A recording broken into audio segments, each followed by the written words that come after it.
Hi, Kanonical here. Touhou 13.5 Shinkirou Hopeless Masquerade is a very divisive game in the Touhou project.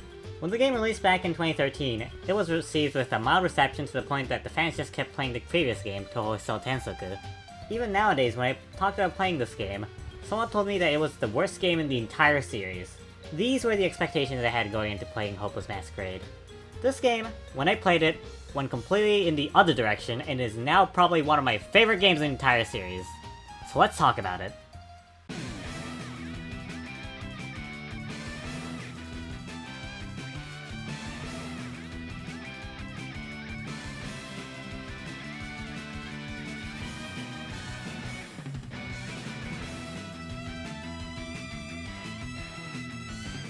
Before we start, I'm just going to get this out of the way first. This is just me sharing my opinion on Hopeless Masquerade after playing this game single player. I'm not an expert on the game, so don't expect an in-depth look into the mechanics and such. This game definitely goes much deeper than I outlined in this video, but since I'm the person writing it, I'll only be able to talk about whatever I personally noticed. Let's get the negatives out of the way first. The weirdest thing about this game that you'll realize immediately is the controls. The controls are questionable to say the least. Some buttons feel way underused, and some others feel way overused. There's basically an auto combo button that feels like it should have just been integrated into the melee button. There are 2 projectile and 2 melee buttons, even though it feels like the devs could have put all the moves onto one melee and projectile button very easily. The block button is just holding any button, which doesn't sound too weird until you realize every button is used for attack in this game. The dash button got erased from existence even though every single other Touhou fighter has one. Even an immaterial and missing power, the first Touhou fighter that's considered very primitive to most fans, had a dash button, and this game doesn't. I, as a person who has even the slightest bit of fighting game experience, was pretty much fine with this change, since the window for the input was so lenient that it didn't matter for me. The input is so much stricter in games like Street Fighter 3 Third Strike, where I can barely even do it once. Compared to that, this game's dash is a godsend. That's my personal opinion on the exclusion of the dash button, but I have heard from a friend of mine that that's the reason they don't like this game. If you're used to playing fighting games without the dash button, then this game's dash is very lenient. If you're not, then you're probably going to struggle playing this game. The game also feels somewhat clunky compared to the other 2 aerial fighters, but I don't know if that's just my recency bias or something of the sort, or if it's actually clunkier. There's probably a lot of people who could pinpoint why the game feels this way, but I'm an idiot who takes eons to write the simplest of opinions, so I won't dig deeper into that. There's one positive thing I have for the controls, and it has to do with the deck customization in this game. The deck customization in this game is much more simple than the one in Hisou Tensoku. In Hisou Tensoku, you make a deck of 20 cards with items, skill, and spell cards. In Hopeless Masquerade, you have 8 cards, each on a different direction on 2 buttons, C and Z. In Soku, you input a motion input to perform skills. In this game, you have to set it to one of the directions plus C or Z.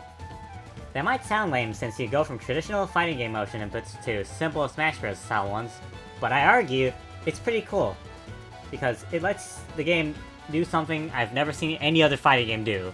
This game basically lets you customize the character's controls. In a traditional fighting game, let's say Street Fighter, the input for Ryu's DP is always going to be 6-2-3. Forward down, down forward, or a Z motion input. For Reimu's DP in Hopeless Masquerade, it can be either up, down, left, or right on either of the buttons. It sounds like a very simple concept, but how you input a move is so baked into fighting game design that I've never seen any other fighting game attempt to do this. The method this game does control customization isn't perfect, but I think it's a step in the right direction. Shame the Touhou fighters after this completely abandoned this idea, and just did directional special inputs, just like how Super Smash Bros. Does them. But oh well. Going back a little bit to the weird controls, the way you activate last words are really weird in this game. Last words, basically this game's insta-kills, are done by pressing the C and Z buttons. Or at least I think that's how you activate it. I'm pretty sure that is the case, but Reimu's last word only activated for me when I pressed every single button, so I don't know for sure. The requirements to activate last word is to get max popularity, which realistically isn't going to happen in a real match. Popularity just charges way too slowly. The only character that can manually get popularity is Miko, and it takes so freaking long that you're better off not even trying. The only time you'll get to use it during gameplay is probably the last 2 stages of story mode. That's a real shame because the last words are so cool in this game. When you reach max popularity, you enter Popularity Boom. Popularity Boom lasts for a limited amount of time, and you can activate your last word during that time. It also stops all your movement when you get it, so that can fuck you over in very specific situations. Just saying this since I did encounter a very specific situation like the one I just mentioned. What's cool about Popularity Boom is that it plays a unique rendition of your character's theme once in it. I love this feature as I feel like I'm all powerful when my character's theme starts playing.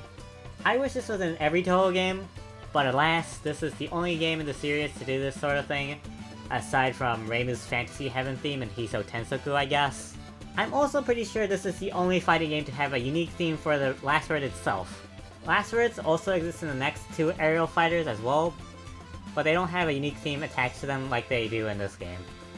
Before we move on from talking about the gameplay, there's something weird I learned about over the months of this video script being stuck in limbo, and that is the fact that if you time over in this game, the player with the most popularity wins.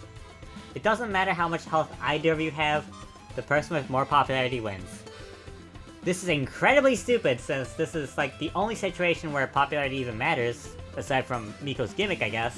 While I think this is really stupid, I've seen games that are just as bad, maybe even more idiotic than this game's methods, so I don't know what to think of this.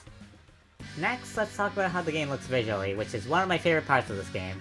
Firstly, we'll talk about the most divisive part of the visuals, the character portraits. The character portraits in Hopeless Masquerade are drawn by the same artist who's been working on the previous fighting games, Alphys, and they're kinda famous for looking somewhat off in this game. The example everyone points to is Futo's portrait and her brown looking hair, and yeah, I do agree, it does look weird considering her hair is supposed to be silver. A lot of people don't really like this game's art style, and I'm not part of that population. This game's art style is probably my favorite official Touhou game art style. Period. The art feels like the evolved form of Alphys' art style from the previous Street Fighters. That sounds like common sense since it's the same artist who's been working on the series for nearly a decade at the point of Hopeless Masquerade's release. But I've heard so many people consider this art style as a downgrade that I have to stress this. Anyways, going back to what I was saying, it was really interesting seeing Alphys' art style evolve from game to game to game. Alphys' art style, to me, is just as iconic as Zen's art style to the point where this is the art style I think of when Touhou is mentioned. So to me, this art style is Touhou, and the art style in the future games, as amazing as they are, they somewhat feel off. Kind of as the consistency of the art in the older Touhou fighting games, and this was the last game to use this art style. Not that I'm saying that this art style is the exact same as the past games, far from it. Hopeless Masquerade's art style is again an evolved form of Alphys' art style. It feels like a more detailed version of Soku's art style, which in itself was a more polished version of Hyatt's art style, and it's great, although it isn't without flaws. I know I'm repeating myself here, but there were some odd decisions made with some of the art in this game that keep it from being my personal perfect Touhou art style. These issues feel like things that would have been fixed if they gave Alphys one more game, and I wish they did, but oh well. Next, let's talk about this game's sprite art, or I guess more precisely the sprite art for the next three Touhou aerial fighters since they share sprites. I mean, just look at it! It's so pretty and detailed, I love it!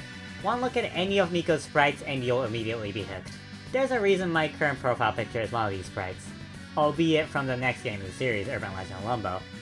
What is there to even say about these sprites at this point? It's the most universally praised aspect of this game. It's amazing! I have no complaints whatsoever! Moving on. One of my favorite aspects of this game that's more of a minor detail are the background characters. By that I mean the characters in the literal background. Every stage in this game has a lot of different characters in the background, and it's amazing. There are a lot, and I mean a lot, of unique characters watching the fights in this game. Some of which we probably wouldn't have been able to see again in any other way. We basically get more characters in this amazing pixel art style, and I'll say it again, it is the most universally praised part of this game for a reason. Another reason I absolutely love the background characters is how lively they are. All of these characters are watching you and cheering you on, and it feels really empowering. It also ties into the story of the game, where the humans in the human village basically have lost the emotion of hope, so they need something to believe in, aka the player character. The background characters in this game are so lively that the next two Touhou fighters after this feel pretty lonely since they don't continue this for the most part. When I saw some of the stages in Urban Legend of Limbo for the first time, my first thought was how empty they felt, and I started missing the background characters immediately. The stages in the featured Touhou fighters feel inferior to this game's, and the fights feel like there are more stakes weirdly enough since you don't want to disappoint the crowd that's watching you, compared to Yulo where Yansokyo's border is in jeopardy. Like the stakes feel higher in Yulo during cutscenes and story, but in general gameplay, HM's fights feel more intense. That's enough of talking about the next two games for now. Back to Hopeless Masquerade. Since we already mentioned it once, let's move on to the story of the game. Spoiler warning, I guess, but I think I might have spoiled the story of the next game a little bit in the previous paragraph, so whoops. Also, I'm in no way good at writing, I'm just a dumb idiot on the internet with opinions, so go somewhere else if you want an in-depth analysis on this game's story. I mean, I'm the person who gave up on even talking about Touhou Danmaku's story, so don't expect too much out of me. Capiche? Okay, let's start. My opinion on Hopeless Masquerade's story is that I really like it, but I prefer the stories of the games after it. Strangely enough, I think the reason why I like this game's story is also why I think it's flawed. This is how the story goes in almost every route. You fight the other characters for popularity, then you beat up Mamizu pretending to be someone else, then Mamizu comes out for real, you beat her up again, she tells you about the incident happening in the human village, meet Kagura who's the cause of the incident, and beat her up. You might think having the same story like 9 different times is tiring, and my answer to that is, I think they did the best they could. Compared to a game with similar structure like Immaterial and Missing Power, where I can only remember Reimu's story and maybe Yukari's, the stories in Hopeless Masquerade are way more entertaining and memorable. Each of the stories has its own spin on it, while following the previously mentioned story structure. My personal favorite ones are Miko, who kind of has a mother-daughter relationship with Kokoro, and also Miko just being charismatic as fuck, Futo chasing after Miko and burning everyone to the ground along the way, and Itori, who just wants money, and somehow gets wound up in the incident. Hell, Miko's route I liked so much that she became my favorite Touhou character, and she still is after I've played nearly every game in the series that actually has a story. Futo was in my top 10 Touhous as well last year. I mean, she was 10th, and probably not going to be in my top 10 this year, but the game's stories try to be as interesting and varied as possible, while still following the main plot thread, and they succeed in that aspect. Another reason I like this game's story are the characters. These are probably my favorite interpretations of these characters. We've already mentioned Miko, Futo, and Itori, but there's also Marissa who's smarter and sharper than Reimu and grasps the situation faster than her. Her story is so refreshing to read because of how poorly the fandom treats Marissa, so much that I made a separate edited stream highlight that honestly has the best video editing I've done so far. Koishi, my main in this game, who's head empty and adorable and just stumbles on the most plot important item in this game by chance, and that item is the only reason people can still see her, to this day. She basically gets to be in the spotlight for the first time in her life since she's usually invisible to everyone without the Mask of Hope. It really warmed my heart to see her filled with joy in this game considering her backstory. Another character who gets absolutely ruined in fanworks. I might be seeing a pattern here. Maybe half the reason I like the character interpretations in this game is because of how refreshing it is after seeing these characters in the dumpster fire that is fanon and Touhou fanworks. There's also Kokoro, who gets to learn what emotions are for the first time, and is absolutely adorable. I love her. In my first playthrough of the game, I never got tired of the story, like, at all. It was incredibly pleasant and enjoyable for the entirety of its runtime. It was my favorite story from the official games. Until I played the 2 fighting games after this. Something that didn't really bother me when I first played Hopeless Masquerade, but something I realized in retrospect after playing Urban Legend of Limbo, and to a lesser extent Antinomy of Common Flowers, is that the story of HM does feel a bit limited. Almost everything I said in the previous segment can be applied to both Urban Legend of Limbo and Antinomy of Common Flowers, but these games don't follow a strict outline for the story to follow, and they get to be way more creative because of that. Urban Legend of Limbo I think had a lot more variety, and a much stronger story with way more stakes, and also the fact that most stories in the game do feel like they progress the greater plot. And Antinomy of Common Flowers also has a lot of what Urban Legend of Limbo had going for it, albeit slightly weaker than that game. Plus, a partner mechanic, so you get to see the characters banter with each other a lot more. While I still think Hopeless Masquerade is where a lot of the characters have the strongest depiction of themselves, the competition is too steep for that to matter. Maybe it's my fault for comparing the 3 games to each other, but who wouldn't, when they look and mechanically feel like each other? Also slightly related, I'm glad they at least tried to have a distinct final boss for the final story in this game, with the 3 religious leaders, Reimu, Byakuren, and Miko all fighting at once, compared to Immaterial and Missing Power and Scarlet Weather Rhapsody where it was just Reimu twice in a row. I mean, Urban Legend Lumbo and Anatomy of Cauliflowers and arguably Sotensoku are better in this aspect as well, but I'll shut up about that for now. Alright, done talking about the story stuff. Let's now talk about something that, in my opinion, is done the best in this game, and that is its music. This game's soundtrack is one of, if not my absolute favorite official Touhou soundtrack. This game's soundtrack is Akiyama Uni at his best in my opinion. While the all-star Dojin arrangers in Urban Legend Lumbo and Anatomy of Cauliflowers are great and all, I prefer the consistency of the soundtrack in this game. Urban Legend Lumbo and Anatomy of Cauliflowers feels like a hodgepodge of ideas, while Hopeless Masquerade feels more refined, I think. Not saying the hodgepodge is bad, I just prefer Hopeless Masquerade's OST over it, since it complements the aesthetic of the game more than those ones. I say that, but this game ain't the only one that has a consistent style to its soundtrack. Every game other than those two have a consistent style to it. What makes Hopeless Masquerade so special? It's the most evolved form of Akiyama Uni's style. I already like the fighting game OSTs more than the bullet hell ones. This is just simply the best version of that jazzy style. I straight up like every track in this game. There are no exceptions. It also became the Touhou album I most consistently listen to as well. I love every track in this game. They're all equally amazing in their own right, but if I had to pick a favorite, it would be Miko's theme. Her theme is absolutely godlike. I love it to death. It screams the holy power of the true administrator, loud and proud. Okay, the Miko fangirl in me might be coming out a little too much, so let's move on for now. The UI in this game seems to have gotten a significant upgrade this time around. The UI in this game feels a lot more polished than the previous three fighting games, noticeably so for an uninformed person like me. Look at the character select in this game. There's an animation now when you enter it that looks really cool, and there's a moving color background behind the characters making it feel livelier. When I look at Anatomy of Cauliflowers, it just feels a little bit soulless in comparison. I know this is just my personal opinion, but I prefer this game's UI more compared to the other Twilight Frontier games. Although Urban Legend Lumbo is a close contender as well. A neat touch about this game's UI is the victory screen. Basically, a newspaper article gets written about your victory in the Boom Boom Maru newspaper, the newspaper Shami Mariah runs. It contextualizes the fights in this game as a spectacle to gather faith that the village folks are watching and paying attention to, and not just a random battle in the middle of nowhere. I also think it's neat they incorporate the newspapers into the credits as well. It's way more interesting than just a wall of text on a black background.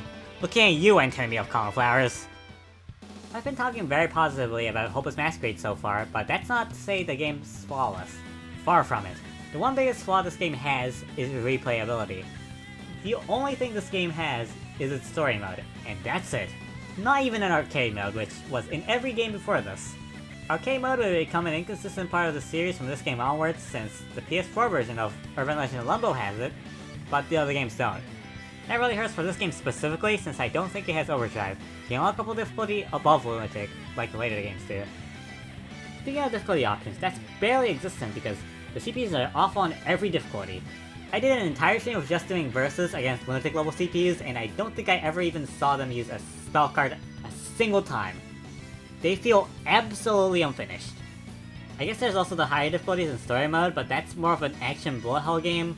If you want to play a fighting game alone, you're totally out of luck. And don't ask me why you would play a fighting game alone. I'm the person who's spent literal hundreds of hours fighting against just the CPUs in Super Smash Bros. Ultimate. Do you think I wouldn't? I guess there's also the net play, which I don't know much about. For one, who's playing this outdated 10-year-old indie fighting game that has 2 superior sequels?